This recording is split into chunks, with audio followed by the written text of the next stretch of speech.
This podcast was written and created by Avi Melamed, Middle East intelligence analyst and founder of the Inside the Middle East Institute. From the cafes, cartoons, and conversations you won't see in Western headlines, this is another story straight from inside the Arab Street with Avi Melamed. So today we're diving into this massive debate about the day after in Gaza. Everyone is scrambling for a plan for some kind of stabilizing force. And one name keeps coming up over and over again: Turkey. Yeah, and on the surface, you can absolutely see why. Turkey has, the regional reach. It has the humanitarian capacity. For a planner in D.C. or Brussels, it probably looks like a very pragmatic, neat solution. Right, the perfect candidate on paper. But the analysis we're digging into today from Avi Melamed suggests this is, something of a diplomatic trap. He argues that when you actually look at President Erdogan's track record, giving Turkey a lead role shouldn't just be a discussion point. It should raise serious concerns. It's a critical distinction he makes. It's not about ability. Melamed is clear that Turkey can do the job. The real problem is the leverage it would gain. Leverage. So you're saying for Erdogan, this isn't really a humanitarian mission? Not primarily, no. Melamed calls the Palestinian cause a strategic bargaining chip for him. A bargaining chip? Exactly. He points out that Turkey has a history of trying to, and I'm quoting here, instrumentalize regional crises.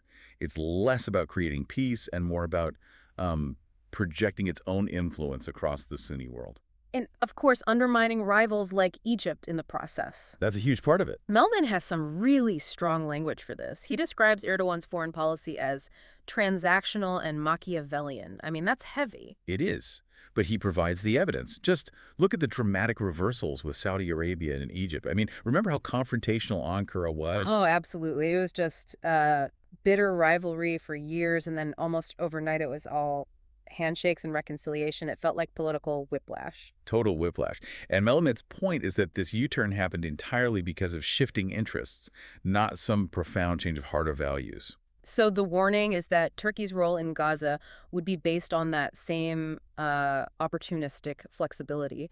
The stabilizer today could be the spoiler tomorrow. Precisely. But let's be honest, that isn't even the biggest red flag Melamed raises. It's the Hamas connection. That is the absolute elephant in the room. This is what Melamed calls the most critical conflict of interest. For years, Turkey has given Hamas ideological, political, and operational backing. They host Hamas operatives in Istanbul. They frame them publicly as a legitimate resistance movement. So the proposal is to ask Turkey to police its own allies. It sounds absurd when you say it like that, doesn't it? It does! And that leads Melamed to pose this killer question. He asks, is Turkey truly expected to help disarm Hamas or to dismantle and police a group it has long supported? That feels like a completely impossible ask. You're putting the fox in charge of security for the henhouse. And you're expecting everything to be fine. It opens the door for what Melamed explicitly calls a double game. A double game. Yeah. But the risk is that Ankara publicly participates in stabilization, looking like the good guy, while, behind the scenes, it's maneuvering to keep Hamas alive as a strategic asset. Okay, so if the risk is that high, is Melamed's verdict just to keep Erdogan out of it completely, a total lockout? Not a complete one, no, but a very, very restricted one. He concludes that giving Erdogan a major role is fraught with risk. So if Turkey is involved at all, that role has to be limited, tightly supervised, and strictly functional. In other words, keep them on a very short leash. No political wiggle room. None.